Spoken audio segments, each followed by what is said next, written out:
Yeah, I'll react to that, sure. Countries part of a... Hey guys, preemptive like. Mr. Beat England and Scotland compared. My name's Connor. If you're new, first video of the day. Let's get started. Sure. Did I say everything? larger Hope you guys country are doing called... well.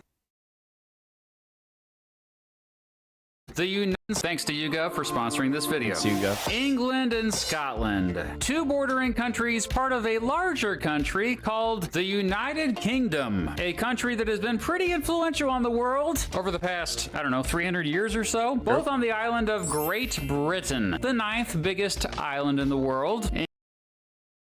Both on the island of Great... It's impossible for me to get it out of my head. It looks like a cartoonish like tribal warrior with like a big nose there and the eye. The Isle of Man is the eye and the little mouth. Like I see so many images and then Ireland looks like a big little chickadee bird. And then the pig head I definitely see.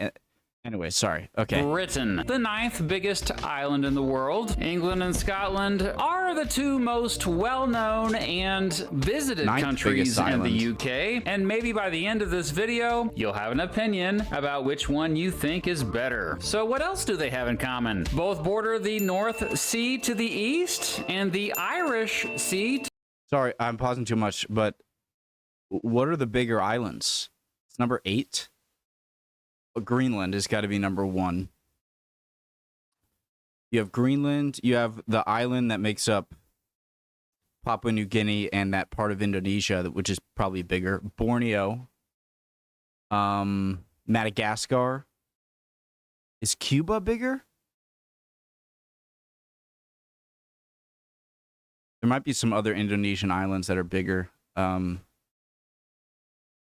To the west, but England borders the Celtic Sea to the west and English Channel to the south, and Scotland borders the Atlantic Ocean up here. Both have a bunch of smaller islands, although Scotland has quite a bit more. At least 100 of Scotland's islands are completely uninhabited, by humans at least. Sorry, not islands. The locals call them isles. Despite both being so far north on the globe, both have an oceanic, temperate climate, and both have long days in the summer and short, very dark days in the winter. Both have milder climates compared to many other areas at similar latitudes due to the temperate waters of the Gulf Stream. But it generally doesn't get that hot in both countries during the summer, and most homes in both don't have air conditioning. That said, in recent years, more and more are investing in them as it has got dramatically warmer in the summers in both. When we were in Scotland last June, it kind of sucked not having air conditioning. Then again, we're spoiled Americans. Anyway, both generally get a lot of precipitation. That said, the further west you go in both, generally the more rainfall. Both are more diverse places than most folks realize. Both are growing mainly due to people moving to both from other countries. The biggest religion in both is Christianity, specifically Protestant Christianity. More specifically, most Christians in England are members of the Church of England. While many Christians in Scotland are Roman Catholic, most are members of the Church of Scotland. Farming is big in both, with crop growing generally more in the eastern portions of both, and livestock raising generally more common in the western portions. Both have lots of castles. Both have some of the oldest and most respected universities in the world. Sure, Scotland's got the University of Glasgow, University of St. Andrews. This is one of my favorite shots. I've seen this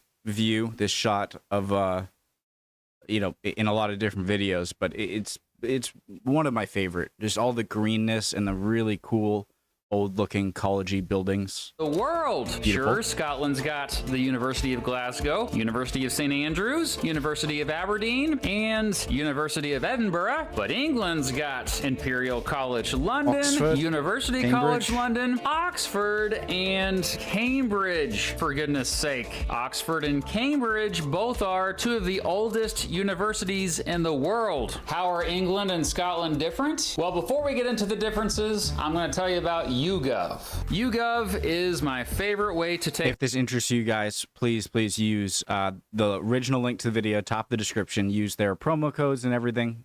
Surveys and make extra cash and rewards. I originally started using it when I was stuck in line somewhere, I think the DMV or something, but it's just a great, quick way to answer questions and get rewarded for it. Often I take YouGov surveys on the toilet. That reminds me, I still need to clean my phone. Anyway, YouGov is free to join and so easy to get extra cash. It can be an easy side hustle. Tap my link in the description of this video to start taking surveys and earning cash through YouGov. Thanks to YouGov for sponsoring this video. Okay, where were we? Differences. Oh yes. What are the differences between Scotland and England? England is bigger, specifically 1.7 times bigger. It also has a lot more freaking people, specifically more than 10 times more people. That's crazy. 56.5 million people in England. That's just England. Not Wales, not Scotland, not Northern Ireland. And that's definitely more than California.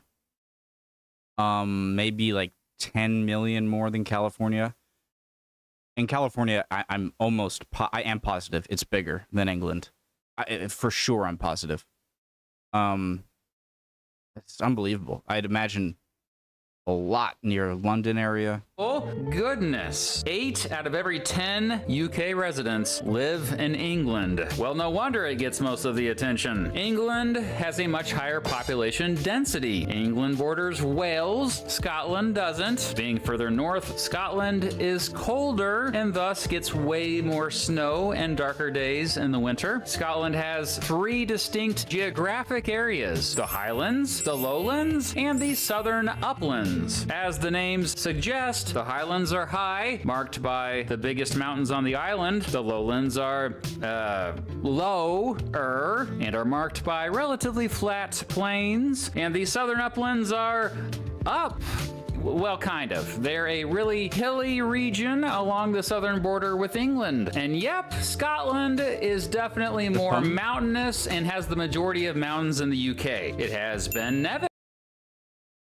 Sorry, the highest mountain in the British Isles. England is generally lower and flatter than the rest of the United Kingdom, but hey, it has a bit of mountains too, eh? Around here and here. Scotland has more coastline. It also has way more lakes, or as the locals call them, lochs. For example, you may have heard of Loch Ness, home of the mythical Loch Ness monster. 90% of all fresh water in... Is that real? Not the Loch Ness Monster, or maybe... Mythical Loch Ness Monster. 90% of all fresh water in Great Britain is in Scotland. 90%. But most of the longest rivers in Great Britain run through England, including one of the most famous rivers in the world, the River Thames, which runs through London. Oh, that looks quite familiar, doesn't it? More of Scotland is considered wilderness, and it's definitely more sparsely populated. Hey, but England has more national parks. I gotta say, from the videos I've seen, okay, I've never been to Scotland. It seems like Scotland might have a one-up on England in terms of just natural beauty. I am not the greatest person to have a verdict on that, so don't get too mad. Humans have been around in England for way longer than Scotland. Oh yeah, let's get into some history. You know what? Let's get help from a local this time. Oh, thanks, Mr. Beat. Hi guys, I'm Ralph, and I'll be covering the history of these two wonderful countries, so let's get right into it. As mentioned by Mr. Beat, England has been settled for quite a bit longer than Scotland, since 500,000 years ago. Humans have only been around in Scotland for around 14,000 years. In the years BC, the British Isles were settled almost entirely by a multitude of Celtic tribes. I'm sorry, how does that make any sense? So you're telling me for 486,000 years, people were here and never went there? For almost 500,000 years, or is it just they haven't, excuse me, they haven't found evidence yet? That's kind of hard to believe. No? In the years BC, the British Isles were settled almost entirely by a multitude of Celtic tribes. Then 54 BC rolls around and Julius Caesar, you might have heard of him, lands on the Isles. And over the next 100 years or so, the Romans fully conquer most of modern-day England, which is almost certainly the main reason we see such differences in England and Scotland's cultures today. Famously, Hadrian's Wall was built in the 2nd century, although on a map it might not reflect the modern border of the countries, it does yet again show the cultural divide. Much of the wall is still intact, by the way. Around 383 AD, the Romans left Britain since they could no longer defend themselves against Germanic tribes in Western Europe, though their influences obviously stuck around. Both Scotland and England remained mostly Celtic until the 500s, when there was an enormous influence of immigration from Northern Europe, specifically the Angles, Saxons, and Jutes. Altogether, they became known as Anglo-Saxons. Sorry, Jutes. After the Romans, these laid the foundation for not only English culture, but the language itself. Angles, Anglish, English. Around this time, both Scotland and England were divided between several groups. In England, you had Northumbria, Mercia, and Wessex, to name a few. And in Scotland, you had Fotla, Cate, and Dunbar, among others. Of course, then came the Vikings, arriving in Lindisfarne in northeast England in the year 793, who would have massive influence over the next few centuries. They mostly invaded parts of Scotland first, notably its isles on its west coast, before in the mid-9th century moving on to establishing Norse kingdoms all across the north and east of England. By the turn of the millennium, these Viking settlements were largely pushed out of England, though it would still take until around the year 1260 to push them out of Scotland. Scotland was likely the first of the two countries to establish a monarchy, its first being Kenneth I, who had been king of the Picts. Many people don't realise the Kingdom of Scotland existed, off and on, but mostly on, from 843 all the way to to establish a monarchy, its first being He looks like a, 16th century, 15th century guy. Kenneth I. But, and I'm who had been king of the Picts. Many people don't realise the Kingdom of Scotland existed, off and on, but mostly on, from 843 all the way to 1707. Sometime in the early years of the Kingdom of Scotland, England got a monarch for the first time, through the lineage of the famed and legendary King Arthur of the Anglo-Saxons, who were valiantly defending Britain against the much stronger armies of the Vikings. Famously, England was invaded and subsequently conquered in 1066 by a certain William the Conqueror, whose lineage would go on to become the English monarchy we know and love today. More notably, the Norman invasion changed England from a largely Celtic and Germanic nation to one with a large French and Latin influence, which shows England to be the cultural and linguistic melting pot of sorts of pre-Renaissance Europe. By contrast, Scotland remained mostly Celtic. Well, until England started invading it. England invaded Scotland many times from the 900s all the way up to the 1600s. Often, England would take it over and then Scotland would re-establish its independence, and then the whole thing would repeat itself, as history sometimes does. Notably, England invaded Scotland in 1296, an invasion in which Edward I of England led an army across the border, kickstarting the confusingly named... It's the Braveheart guy. What news for the North? First War of Scottish Independence. This included the famed Battle of Stirling Bridge, the Scots led by the guy from Braveheart. Sons of Scotland! I am William Wallace. I see. Okay, William Wallace. A whole army of my countrymen here in defiance of tyranny. Fight and you may die. Run and you'll live. At least for a while. But many years from now, lying in your bed, would you trade every day, from this day till that, for one chance to come back here? There were dozens of conflicts between the two nations over the next 100 years or so. Sorry.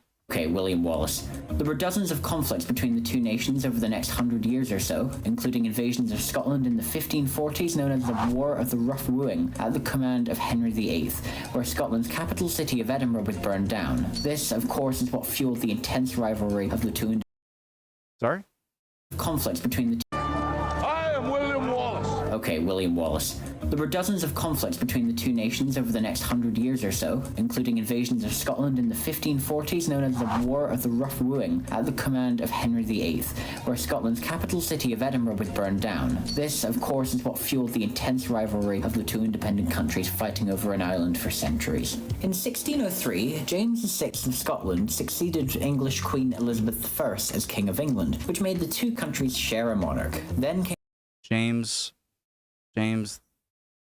English Queen for centuries. In 1603, James VI of Scotland succeeded English... Okay, James VI. Queen Elizabeth I as King of England. He's not the one who's James the Sixth and the First. That was James the Fourth and the First.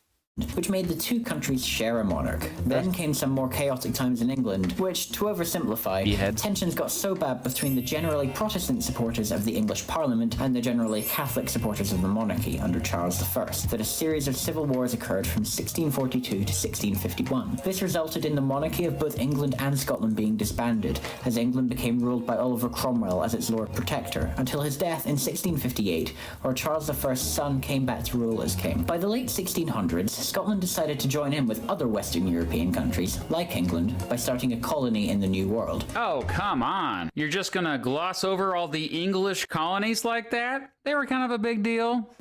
England had had tremendous success with its colonies in North America in particular. Well, that's an understatement. Guys, there I am. Boom. It had tremendous success with its colonies in North America in particular. Well, that's an understatement. It became filthy rich. The Scots set one up in Panama, but this didn't really work out for a multitude of reasons, and it left 80% of Scottish participants dead. This scheme was backed by about a fifth of the entire Scottish economy, and its failure left the entire Scottish lowlands in financial ruin. This was a big reason why Scotland finally decided to join England in the Act of Union 1707. Since then, both countries have been part of the United Kingdom, which, while having its government in London, has elected officials proportional to the populations of areas within the country. So Scotland has always had at least some representation, which was furthered in 1999 when it was given its own devolved government, which Mr. B will go into later. And boy did Scotland time that right. When it was given its own devolved government, which Mr. B representation, which was furthered in 1999 when it was given its own devolved government, which Mr. B will go into later. And boy did Scotland time that right. Over the next more than 200 years, the United Kingdom was the top world superpower, building the biggest empire the world has ever seen. As the two countries have existed side by side, England has seemed to grow both in population and economy much faster, especially with the growth of London in the 1800s. Around 20% of Scots migrated to other parts of the British Empire from the mid-1800s to the mid-1900s, notably Canada and Australia, though this population has been balanced out by immigrants arriving mostly from Ireland and mainland Europe. I could be wrong here. I could be wrong in a lot of things I'm saying this, guys, so please let me know if that's the case. But I think there's a lot of Scottish immigration to the southern states as well. But in short, historically both countries have been fierce rivals for a multitude of reasons separating them from the start, from the Romans to the Vikings, and both countries have been some of the most influential on the world stage in the past couple of centuries together as part of the United Kingdom. Thank you, my Scottish local. Today, both countries remain the richest in the world. Major industries in England include technology, finance, professional services, and manufacturing. Major industries in Scotland also include professional services and manufacturing, as well as construction. Tourism is also quite big in both. England is growing at a faster rate. One big reason why is because more immigrants have moved to England in recent years. Due to having a growing foreign-born population, England has become a much more diverse country in recent years than Scotland. Hey, got the Christmas angel lights not lit up, obviously. England has become a much more diverse country in recent years than Scotland. The cost of living is higher on average in England. Related to this, folks in England, generally speaking, earn more money than folks in Scotland. That said, the poverty rate is lower in Scotland. Related to this, the crime rate is also lower in Scotland. Higher income residents of Scotland do pay a higher percentage income tax than higher income residents of England.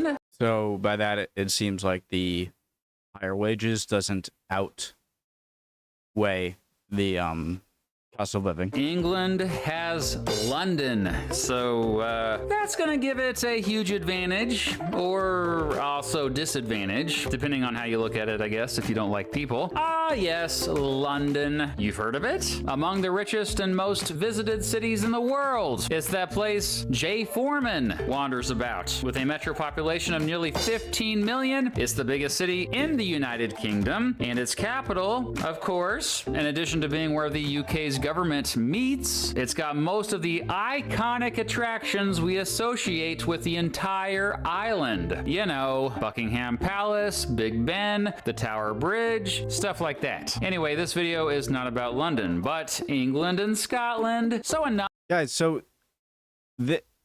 like that. Anyway, this is the Tower of London. This was William the Conqueror, right? Was the one who instructed this to be constructed. And so was this the sort of OG original London this is the oldest words. This is the oldest piece of construction existing from that era. I think I worded that question correctly. Do you guys, is that video is that is not correct? about London, but England and Scotland. So enough of that. I'm sure if you live in England, you're just about peeved that London always gets all the attention anyway. What's this Crazy building? enough, Metro London's population This one right here, that's cool. about peeved that London always gets all the attention anyway. Crazy enough, Metro London's population is nearly 3 times that of Scotland. Scotland's largest city is not its capital. Glasgow, which Edinburgh. has more than 8 times fewer people than London, despite being so much smaller, it still has around 1/3 of Scotland's population. 3 out of every 5 Scots live in this little area of the country, in either the Glasgow or Edinburgh metro area. Oh yeah, Edinburgh is Scotland's capital, and while London gets more tourists, Edinburgh is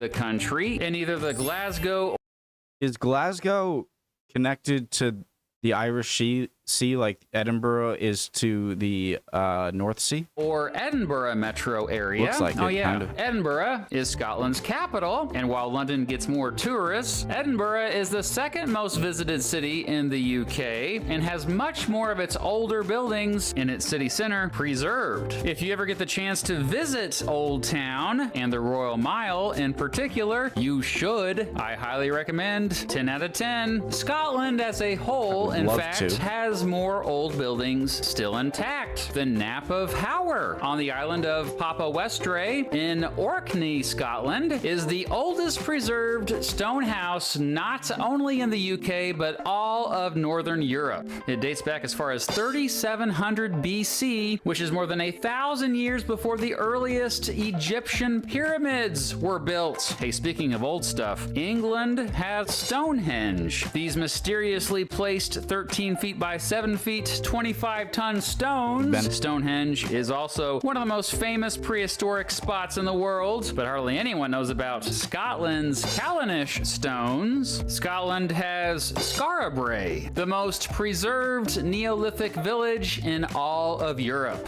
England has a higher life expectancy. Scotland is less religious. In Scotland, you are considered to be legally an adult if you are at least 16 years old. You're legally an adult at 18 in England, as well as the rest of the UK for that matter, and most of the rest of the world. Scotland has a, quote, devolved government, which means its government has devolved into madness. Just kidding.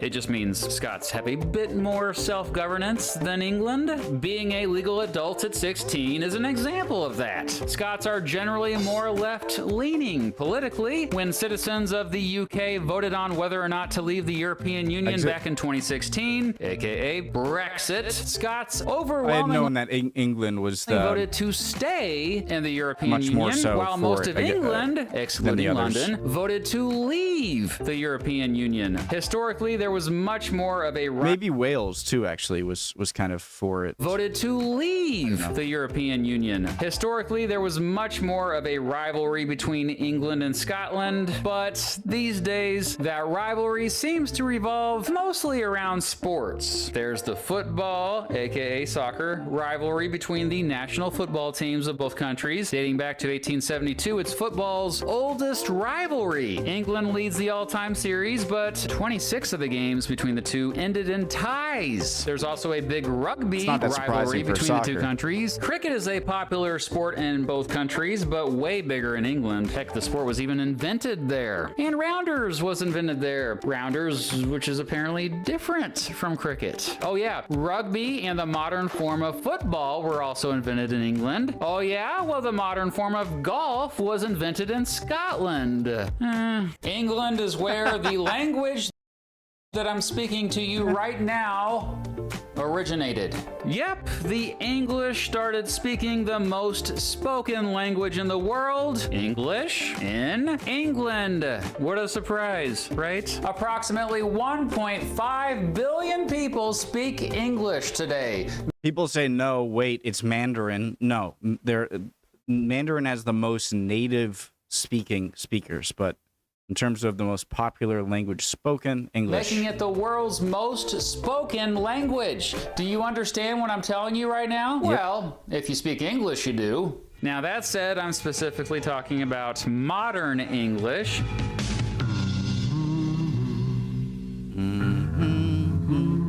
No, not the band, the language. Modern English evolved from early Middle English, as did Scots, a language unique to Scotland, of course. You hear it more in these parts of the country. Many and mostly these parts of Scotland speak Scottish Gaelic. Mostly, though, you'll just hear Scottish English wherever you go in the country. Down here in southwest England, specifically the county of Cornwall, several also speak a language called Cornish. While there is definitely a distinct and almost stereotypical Scottish accent, there are like dozens of different accents in England. Elton John was made in England.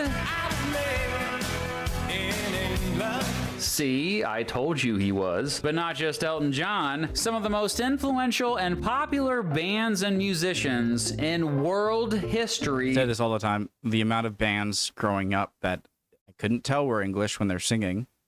Where it blows my mind. I say it all the time, but it's, the it is Beatles, true. the Rolling Stones, the Kinks, the Who, Led Zeppelin, Black Sabbath, Pink Floyd, Queen, the Clash, the Led Sex Zeppelin, Pistols, too. Joy Division, the Smiths, Iron Maiden, Deep Purple, Depeche Mode, Radiohead, Blur, Bee Gees, Genesis, The Cure, Oasis, Coldplay, David Bowie, Jesus Eric Christ. Clapton, Adele, and Ed Sheeran.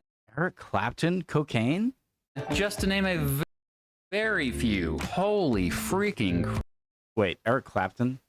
crap. I'm not trying to say like They all came from England? That's a bit overwhelming. What the heck is going on with England? Even though a ton of great music has come out of Scotland, today it's mostly known more for one-hit wonders, at least internationally. England gave us William Shakespeare, Jane Austen, Charles Dickens, J.K. Rowling, and George Orwell. Scotland gave us Robert Burns. J.K. Rowling could like kill 10 puppies and I would still not be able to. She just contributed too much to my childhood. J.K. Charles Dickens' Christmas Carol 2. Rowling and George Orwell. Scotland gave us Robert Burns. In fact, Burns is Scotland's national poet, and on January 25th, Scots all honor him with the traditional Burns Supper. Burns Night, baby! The actor, Ewan McGregor, and the novelist, Robert Louis Stevenson, are also from Scotland. Well, Stevenson passed away back in 1894, in case you haven't heard. England has more UNESCO World Heritage Sites. Scotland has 32 subdivisions known as council areas. England has 9 regions, further divided into 48 ceremonial counties. Heck, even further divided into 84 metropolitan and non-metropolitan counties. Heck, even further divided into 296 districts. Heck, even further divided into 10,449 civil parishes. Goodness, what am I? Jay Foreman? Scotland has haggis, and while fish and chips is popular all across the UK, most say it's superior down in England. Scotland gave us Scotch whiskey, while tea rules in England. Overall, Scotland seems to have a more distinct identity than England. Much of that is based on being a Celtic nation. You know, bagpipes. There's definitely more bagpipes in Bagpipes are awesome. Scotland. That's a and big you know, plus. kilts. That's where kilts originated. To wrap up, I know I just listed off a bunch of differences, but these days, England and Scotland are not as different as you might think. Each passing year, the Scots and the English are more like brothers than enemies. But with all brothers, there is always sibling rivalry. I feel like it's kind of like the Canada-US relationship. I don't know if that's a stretch. Really good video. A shout out to Ralph from the channel Osbers Gaming for helping me with the history portion of this video. Be sure to subscribe to Osbers Gaming, and it was fantastic meeting up with him in Edinburgh last spring. Oh yeah, my family went on vacation to both England and Scotland, and we got to know both countries quite well. I'm not going to tell you which one I prefer, but which one do you think is better? England or Scotland? Let me know down below. Oh, and I also have an Edinburgh and Glasgow compared video planned for the near future, so look forward to that. Okay, goodbye.